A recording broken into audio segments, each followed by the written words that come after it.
You think you're being bullied by your mom, but it's all in your head, right? Mom is just teaching you how to be a proper daughter-in-law, but you're so good at playing the victim. These were the words my husband Steve said when I told him about the harassment from my mother-in-law, Pamela. She throws away the meals I make and drops the laundry I hung out on the ground. To Steve, that seems like educating a daughter-in-law. Seeing me speechless, Steve just laughed mockingly and then said something unbelievable. My name is Laura. I'm 28 and work as an office worker at a pharmaceutical company. Steve was a college friend, and we got married 3 years ago. I lost my parents around the same time I graduated from college. It was so sudden, and as an only child, I felt doomed to a lifetime of loneliness. My parents didn't have much interaction with relatives, so mostly their acquaintances and friends attended the funeral. Without time to grieve, I started working at the company where I was hired as a new grad and met Steve through a friend. Out of pity for me losing my parents, Steve often took me to his parents' house from the beginning of our relationship. His parents welcomed me like their own daughter, and I never doubted our good relationship, even after marriage, often enjoying my mother-in-law's cooking. I wanted to continue working even after having children. If I couldn't leave our future children at daycare, there would be no one to help me with parenting since I lost my parents. When I shared this concern with Steve, he said, "Cram will take care of it," and things went smoothly. I ended up living with Pamela at my in-laws' house. My father-in-law was away on a job assignment, so it was just me, Steve, and Pamela living there. Things were fine at first, but after 3 years of living with my in-laws and not being able to conceive, Pamela's attitude towards me changed noticeably. She would say, "Laura, how many times do I have to tell you? You're the youngest in this house, so you should do the housework." On weekends, Pamela would always push her cleaning and laundry onto me. Even though I was living in their house and doing most of the household chores, Pamela just didn't seem to like me. She would purposefully drop my freshly laundered clothes in the yard and dirty the wash dishes, making me wash them again. She constantly nagged me over trivial things and lectured me about not being able to provide grandchildren yet. I was already feeling broken inside, and Steve's lack of understanding made it worse. I repeatedly told Steve about Pamela's harassment and insults, but his response was always, "You're imagining things, overthinking it." At that time, Pamela never harassed me in front of Steve, so maybe he couldn't believe his mother would do such awful things. But even without that, Steve's attitude was unacceptable. It was as if Pamela was the victim and I was the villain, making me realize I had no allies in my in-laws' house. Once Steve showed he didn't believe me, Pamela's harassment intensified. What used to be done behind Steve's back now happened even in front of him, like verbal abuse and harassment. Finally became pregnant around this time, but even as the tough period of morning sickness passed and I entered a stable phase, my heart wasn't light.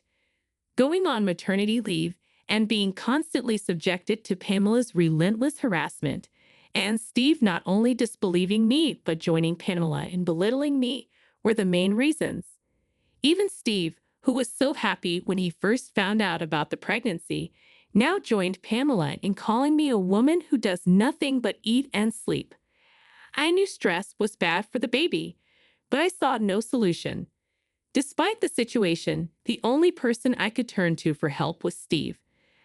I decided to have a serious talk with him, recounting all the mistreatment from Pamela and hoping for a change in his condescending attitude for the sake of our unborn child.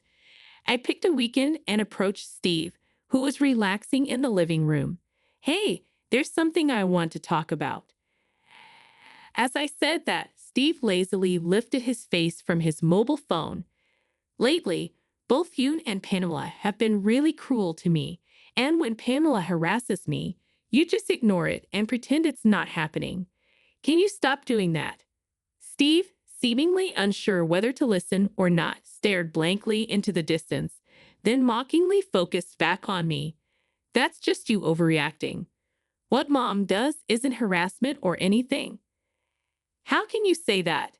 Throwing away the food I make without touching it, deliberately littering my room, isn't that harassment? Maybe mom is just trying to educate you to be a proper daughter-in-law. Why can't you understand that? Steve's words made my vision blur with disbelief. I unconsciously placed my hand on my stomach and looked down. There's no way I can raise a child in this awful in-law's house.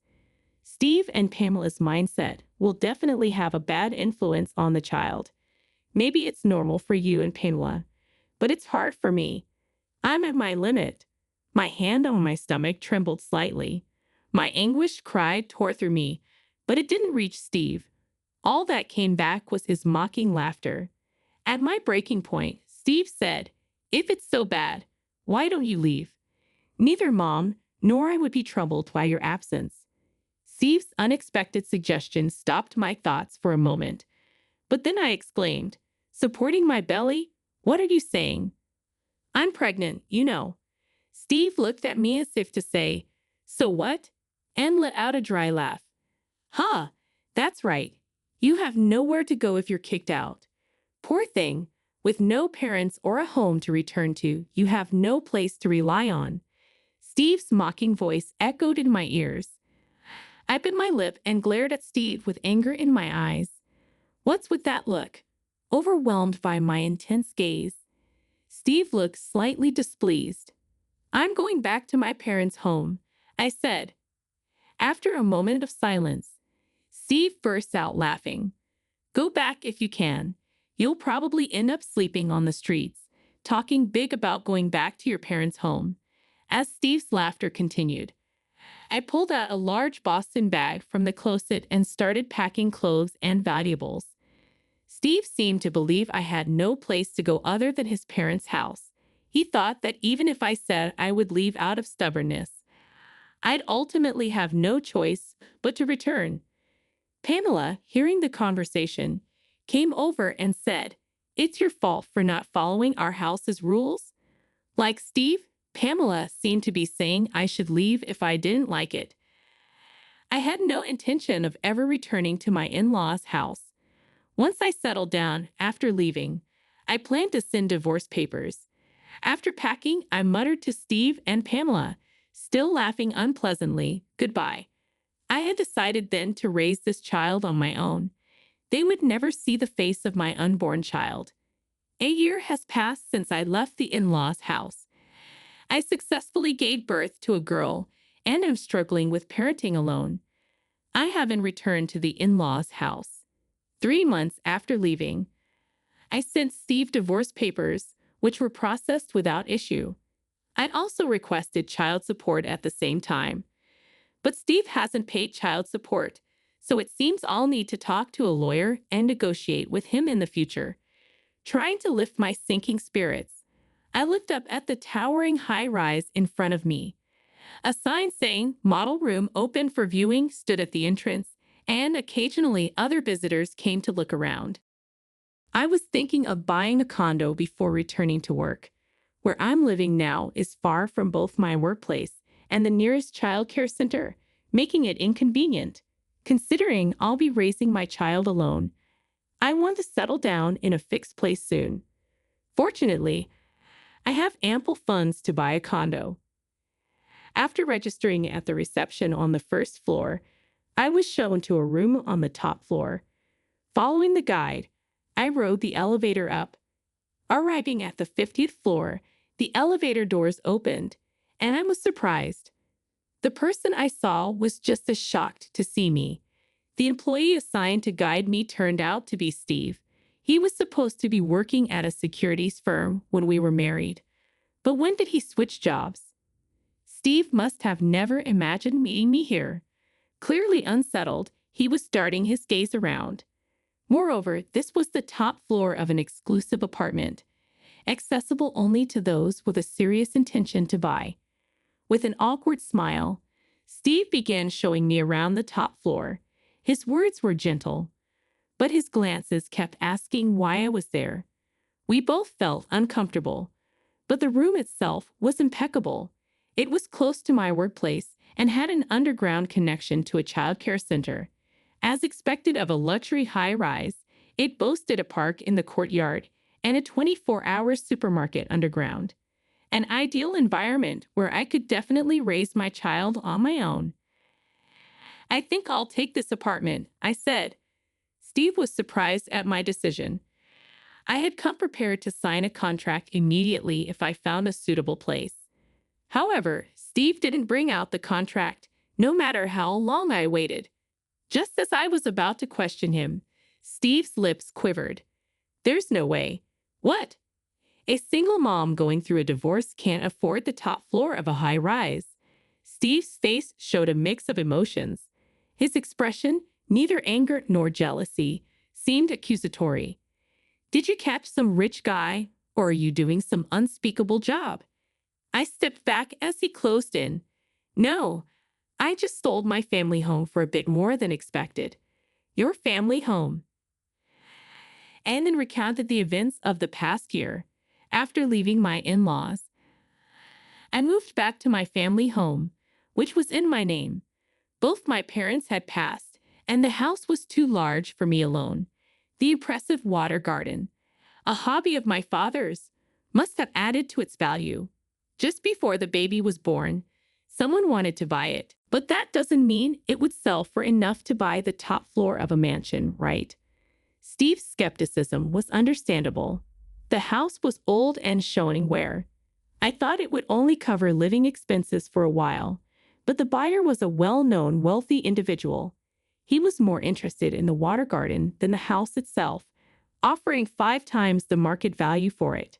I explained that the garden was a hobby, not professionally landscaped, and that I barely maintained it.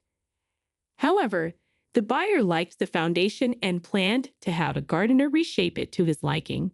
His willingness to pay so much, even after seeing its current state, led me to sell the house. He even added a living allowance to the price as he felt bad for buying me out. This allowed me to live nearby in an apartment, focusing on childcare without financial worries. Hearing my story, Steve's eyes sparkled briefly, then his attitude changed, and he humbly apologized. "I'm sorry about what happened. Can we start over?" Confidence oozed from Steve's face as if he was sure I wouldn't refuse. But I didn't take his offered hand. "I can raise my child and live well without you.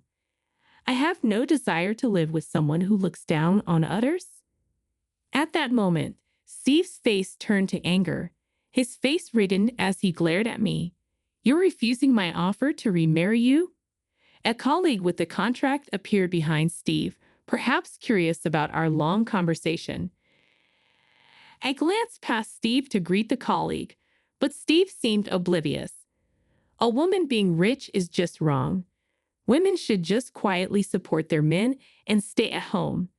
The colleague's face went pale. I silenced his attempt to intervene with a look. "Is that all you wanted to say? So you think you can look down on me now that you're rich? You were better off as a lifetime servant in your husband's house."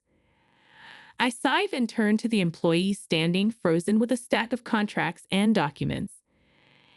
"I can't make a big purchase from a company that employs someone who talks like this." At my words, Steve finally turned around. The employee, realizing he was being addressed, rushed over and profusely apologized, almost scattering the documents in his haste. "I'm so sorry. My subordinate was incredibly rude to you." "Come on, you apologize too," urged by his boss. Steve seemed to finally grasp that things were going badly. He apologized repeatedly along with his boss. "Please stop," I commanded. The two hesitantly looked up. "I won't buy it anyway." "I'm sorry, I'll look at other apartments." Their expressions turned to despair at my words. "Wait, I take back everything I said. Just this contract. Do you really think I'd make a deal that benefits you after all you've said?" Steve looked defeated. The outcome was clear. It was a loss for Steve, who knew nothing but to look down on others, and the boss, who probably hoped that our being ex-spouses would smooth things over, hadn't stopped Steve's tirade. I didn't feel much sympathy. I liked everything about the apartment, its location, its layout, but it couldn't be helped. I didn't want to spend my money at a company with such people. Leaving them, I bowed and left the room. No one saw me off as I rode the elevator alone out of the building. I didn't look back as I walked away, searching for another model apartment.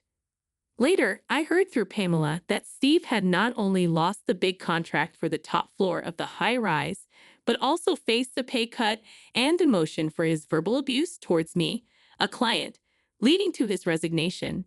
After resigning, Steve struggled to find another job, resorting to alcohol and gambling, with Pamela taking care of him. I once met Pamela at the supermarket. My son isn't working and stays at home taking his anger out on me.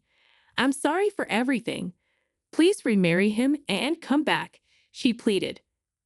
I quickly responded, why don't you leave the house if it's so bad? Pamela's face fell in despair, and I felt a slight sense of relief. I purchased an apartment in a different building and returned to work after putting my child in childcare. The money from selling my family home was more than enough to raise my child, but I loved my job and was asked to return, so I did. With a recent promotion, I'm now living a fulfilling life, juggling work and childcare.